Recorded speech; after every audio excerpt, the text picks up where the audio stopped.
The story of love and revenge born from chaos, the relentless struggle of gods and titans. Welcome to the oldest and most captivating epic of Greek mythology. Now, we embark on an epic journey to the beginning of the universe. According to legend, 3 immortal beings emerged from the primordial void known as Chaos. They were the Earth Mother Gaia, Tartarus, who ruled the darkest region of the underworld, and Eros, the god of love, known for his unparalleled beauty and inspiring the creation of many immortal gods. Later, Gaia gave birth to Uranus, the father of the sky, on her own. After marrying Uranus, Gaia gave birth to their first immortal children, the triplet Hecatoncheires, or hundred-handed giants. Next, the one-eyed and skillful Cyclopes were born.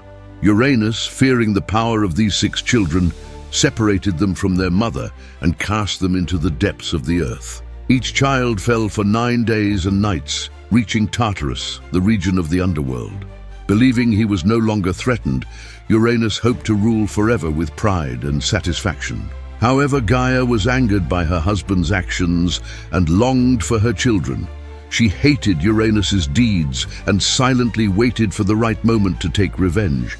Gaia and Uranus's other children were the 13 Titans, who formed the oldest generation of Greek gods. Among them were Helios, the sun god, Selene, the moon goddess, and Oceanus, the god of the river that encircles the world.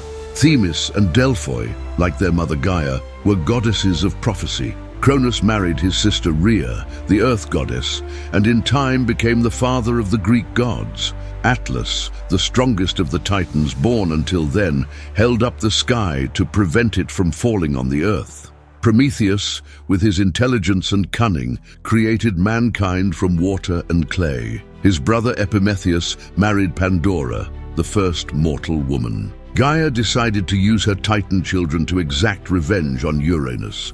She took a large piece of flint, crafted a sharp sickle, and gave it to her sons. "I want you to punish your father for his cruelty. Despite my sorrow, he imprisoned your brothers in Tartarus," she said, urging them to act. Most of her sons were so afraid of Uranus that they listened to their mother but did not act. However, the youngest Titan, Cronus, was brave and resembled his father. "Mother, if no one else will help, I will. If our father has treated us and you badly, we must take our revenge," he said. Hearing Cronus's words, Gaia felt proud and delighted to have a brave son who would help her. Uranus would finally understand what eternal pain was. Gaia then gave Cronus the large sickle and explained how to use it. She told him where to hide and what to do. Later, when Helios pulled the sun chariot and night fell, Uranus came to the seashore and fell asleep. As Selene shone the moonlight on Uranus, Cronus emerged from his hiding place and wounded his father, saying, "Your reign is over, father. Now I will rule. You can resist, but I'm stronger than you. I advise you to accept your fate." Being immortal, Uranus could not die, but he could feel pain. His pain was both physical and from the end of his reign. Gaia birthed 3 immortal furies from the severed parts of Uranus. They were goddesses who punished children who killed one of their parents. The same blood also gave rise to another fearsome group of beings known as giants. They were terrifying with their hairy heads and dragon-like feet. When they donned their armor and took up their spears, they appeared invincible. Some pieces of Uranus's body fell into the sea, and white foam surrounded them. From this foam, the goddess of beauty and love, Aphrodite, was born. Cronus became the god of the sky, but fearing the Hecatoncheires and Cyclopes, he did not keep his promise to Gaia and left his brothers bound in Tartarus. Gaia, disappointed and angry, looked for another opportunity to save her children. As a goddess of prophecy, she told Cronus that one day one of his sons would overthrow him. Cronus thought, "I will change my fate. If I don't have any children, I can rule forever." However, changing fate would not be as easy as he hoped. Married to Rhea, Cronus witnessed the birth of a lovely baby girl, Hestia. When Rhea showed the baby to Cronus, echoes of fate rang in his mind. With a mad gleam in his eyes, fearing the loss of his power, he took the baby in his arms without caring about the gender, opened his huge mouth and swallowed the child in one gulp. Now, he thought with satisfaction, I have avoided the prophecy and kept the child from the throne. Cronus and Rhea had 4 more children: Demeter, Hera, Hades, and Poseidon. Each time Cronus held the children with such love that Rhea began to believe he would accept this child. But each time, as the echoes of the prophecy rang in his ears, a mad glint appeared in his eyes, and he opened his enormous mouth and swallowed the baby. Then he would think with satisfaction, I have avoided the prophecy and kept my child from the throne. Meanwhile, Rhea's heart was filled with sorrow. As she was about to give birth to her 6th child, she went to Gaia and pleaded, Mother, please help. Just as Uranus took the Hecatoncheires and Cyclopes from you, Cronus is taking our children from me. I can't bear to lose this baby too. What can I do? Can we hide the child without Cronus noticing? How can we deceive him? Gaia said, My heart understands your pain, my daughter. Just as Cronus overthrew his father, he will be overthrown by his son. I know that your unborn child will avenge Cronus's terrible actions. Then Gaia explained, When the time comes, go to the island of Crete and hide in a secret cave on the slopes of Mount Dicte. The nymphs will care for the baby and hang his cradle from a tree so that Cronus cannot find him. The Curetes will walk around, striking their shields with spears to drown out the baby's cries. She outlined her plan. Gaia continued, Regarding deceiving Cronus, he is so mad that a simple rock will be enough to trick him. Rhea gave birth to Zeus in Crete, according to the plan. Leaving the baby in Gaia's care, she returned home. She found a rock the size of a baby, wrapped it up, and handed it to Cronus when he entered the room. How are you? She asked sweetly. Let me admire our last child. Such a noble family does not have a child every day, she said. Rhea handed the wrapped rock to Cronus and tried to think of the fate of her other children. As usual, Cronus took the child in his arms, and as the prophecy echoed in his mind, his eyes gleamed madly. He opened his enormous mouth and swallowed the rock, thinking, Once again, I have avoided the prophecy and kept my child from the throne. Now I will rule forever. Years passed, and Zeus grew into an adult god. Cronus never realized that his son had escaped and continued to rule without considering that his fate was approaching. One day, when Cronus was thirsty, Rhea offered him a delicious drink. When he asked for more, a young stranger entered and handed him the cup. Cronus had drunk the drink before he noticed the stranger. Who is this? He wondered. Why did he give me a drink? Could he have poisoned me? Why does my stomach feel so strange? Did I drink too much? Was the second drink different from the first? He thought. Suddenly, Cronus felt unbearable pain in his stomach and vomited the rock. Poseidon, Hades, Hera, Demeter, and Hestia, now adults, witnessed this moment. When Rhea and Zeus entered the room, Rhea shouted, Cronus, you are facing your fate. Just as you overthrew your father, a son will overthrow you. Here stands that son, Zeus, before you. By swallowing your children and keeping your brothers chained in Tartarus, you are reaping the results of the seeds you sowed. Now we will see if Zeus governs better than you. Your logic is as blind as a rock, and your heart is as hard as one.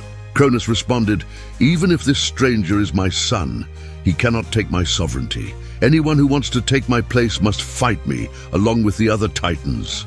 Thus Zeus, his sisters, brothers, and the first Greek gods entered into battle with Cronus and the Titans, who stood with him. The gods and Titans were evenly matched in numbers and strength, so they fought for 10 years without victory.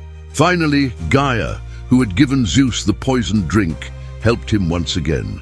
She spoke of the Hecatoncheires and Cyclopes, the lost children imprisoned by Cronus in the underworld. If they could win them as allies, the gods could prevail. Zeus and his brothers descended into Tartarus to rescue Gaia's children. They tried to persuade them to become allies. After killing the guard and unbinding their uncles and giving them food, Zeus said, Listen to these words from my heart. We have been fighting the Titans for 10 years without victory. If you join our side and help us, your great power will make us victorious." One of the Hecatonchires said, "Gods, we know that you are fighting to protect the world from the tyranny of the Titan rulers. We too are victims of the Titan rule. If you had not freed us, we would have remained in darkness, captivity, and isolation forever. Cronus and his sons do not know what suffering is, and they lack mercy. We know that you will govern the world with greater wisdom. Of course, we will fight alongside you against the tyranny of the Titans." One of the Cyclopes continued, "In exchange for our freedom, we will give each of you a special gift. Zeus, we give you an invincible weapon, a thunderbolt shaped like lightning. When we settle on Mount Olympus, we will do even more for you. Poseidon," he continued, "we give you a trident. It is not only a perfect fishing spear, but also the most effective tool for shaking the earth and creating waves in the sea. Until then, its 3 sharp prongs will make it a useful weapon against the Titans. Hades," he concluded, "we give you a helmet of invisibility. Perseus will use it when he needs your weapon to kill the monster Gorgon Medusa. Until then, it will serve you against Cronus and the Titan allies." Zeus and his allies returned to the upper world with enthusiasm and resumed the battle. The Hecatonchires uprooted mountains, grabbed sharp boulders with their hundreds of hands, and rained these weapons down on the Titans. The Titans responded with arrows and spears. Since they were all immortal, they could not kill each other but could only subdue by wounding. During the battle, land and sea mixed, and the mountains trembled.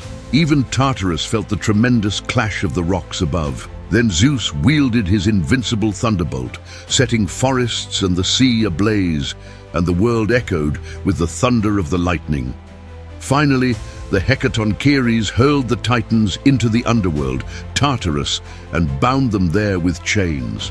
2 of them volunteered to be the eternal guards of the Titans they hated. The third, Atlas, was condemned to carry the sky on his shoulders because of his size and strength. The war ended.